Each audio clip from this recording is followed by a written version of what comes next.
The best way to do a durability test is to throw the coffee machine off the roof. So let's see how this holds up.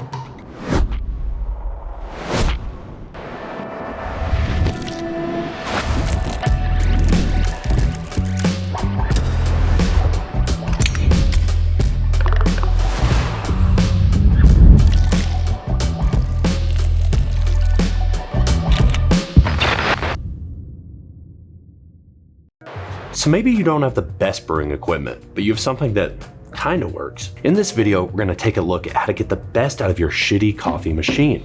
We're going to take principles that we learned in previous videos, which we've linked right over here.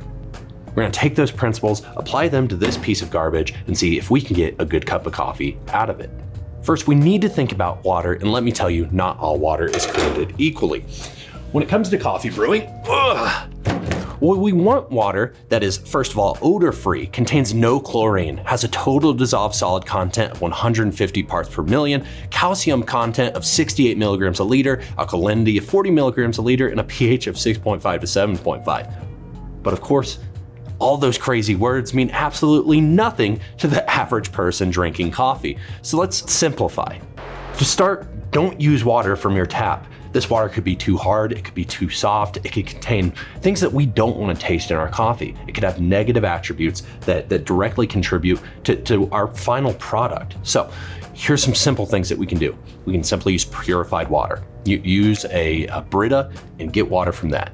Now we could also create our own water solutions. We'll have a future video on this where I take something like distilled water, baking soda, and food grade Epsom salt, and I make my own water solution. Or we can get really, really simple, get third wave water, or in this case, I have perfect water, and we take one of these packets, rip it open, and put it in a gallon of distilled water. Shake it up, and then we're ready to go. So for our Mr. Piece of Shit over here, I'm gonna use a perfect coffee water solution. As I discussed earlier, I'm gonna cut this open. I'm going to get a gallon of distilled water, pop that open, and then add the mineral packet directly to that gallon of water. Now you heard me say all those crazy numbers earlier. This achieves that perfect balance that we want to see in our water for coffee brewing. Now I just need to place this cap on, shake it up, and I can add that directly to my machine. Next, we need to weigh how much water we're putting in our machine. This is just to make sure that we have consistent cups that meet our individual preferences. Now in this case, I would recommend using 60 grams of coffee to 1,000 milliliters of water, which is what we'll do right now. I've got an Nalgene with some volumetric measurements on the side, so I'll just use that and bring it up to 1,000 mil. Perfect. Now we can add that directly to our machine.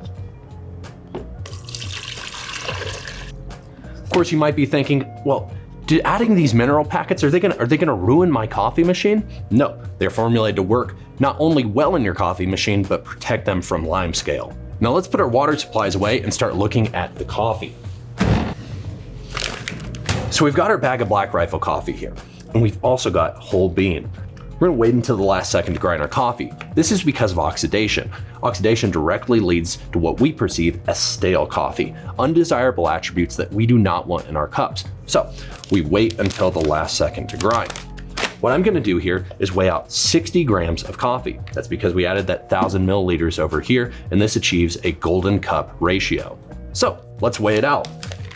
60 grams going directly into this cup.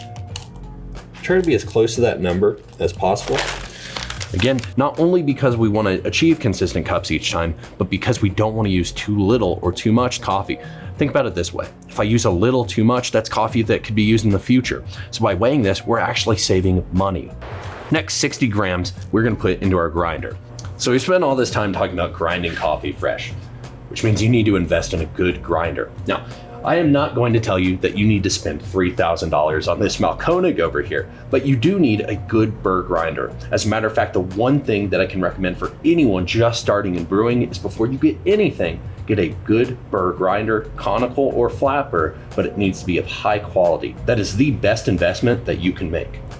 So coffee in, and we're gonna start this up, bringing this down to about a medium setting.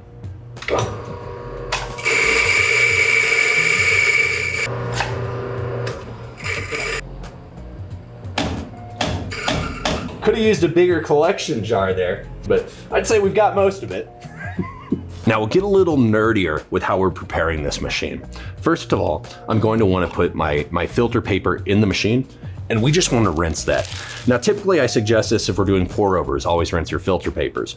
Now when it comes to larger batch brews like this, it's subtle nuances that you might not be able to pick out. Of course, I always do it out of habit. I just rinse these out. So we put this filter paper into our basket, set this back in. Rotate that head, place it over the basket. Now what I am going to do for this particular recipe to get the best out of this is I'm going to preheat this entire machine. I want temperatures stable because temperatures directly influence what we taste.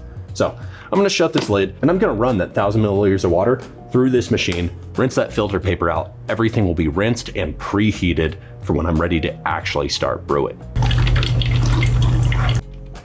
We got our first trickle coming out of here.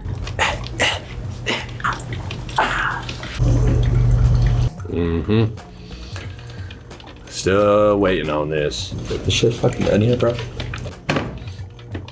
Again, these are nuanced things. Like, you don't have to preheat your stuff. You don't have to rinse your filter paper, but we're trying to get the best cup of coffee out of this. We're trying to basically take something that we know is a just massive hunk of garbage that I do not respect in the least, and make it as good as it could possibly be. So we're giving it every opportunity here. It's the fault of this machine if it wants to throw away that opportunity.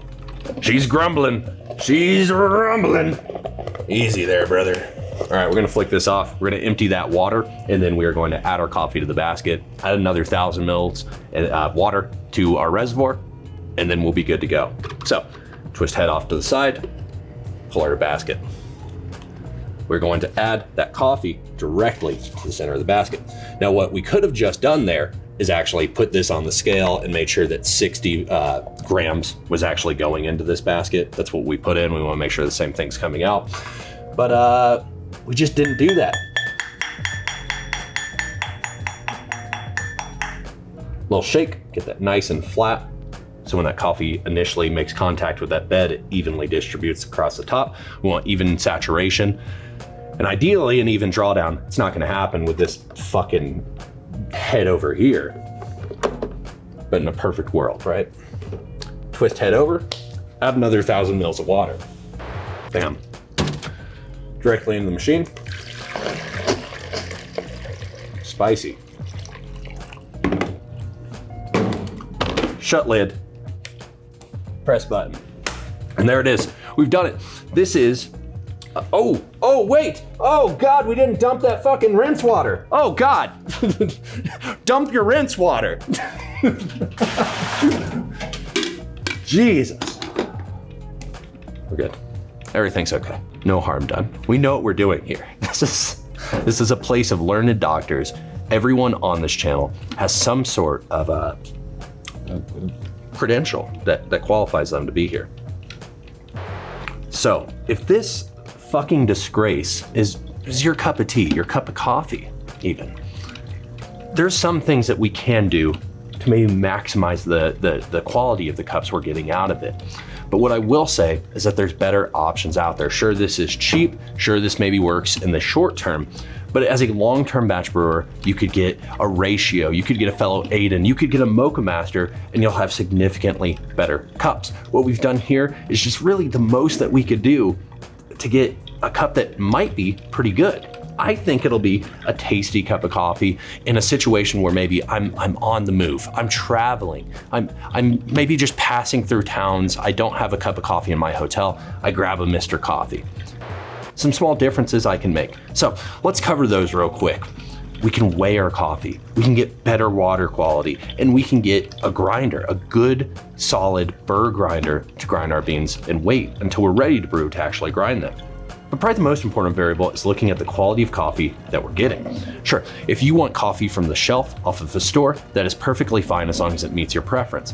But we can also look at higher standards in coffee, such as the exclusive coffee subscription, where these coffees not only meet SCA standards for specialty coffee, but they excel, typically being 86 or above. It's up to your personal preference, but what I suggest is that you source your coffee with intent. So our coffee's done brewing. Now, how does it taste? We've got a cupping bowl here. What I'm gonna do is just slurp a little bit to see the quality of what we have brewed.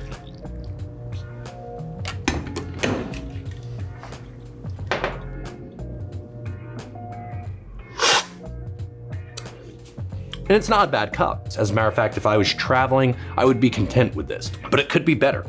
As a matter of fact, I've brewed this cup other ways, and this is pretty close to the quality that I've experienced in other cups with other brewing methods. But this machine isn't the reason that we have a good cup of coffee right here. Not by itself anyway. We did a lot of things to get the best out of this machine to make it work in a passable way. That took a lot of effort. And of course, all that effort could be mitigated just by getting a better brewing setup and investing a little bit in yourself. We know it's not a great machine, but is it durable? Let's find out. The best way to do a durability test is to throw the coffee machine off the roof. Let's see how this holds up.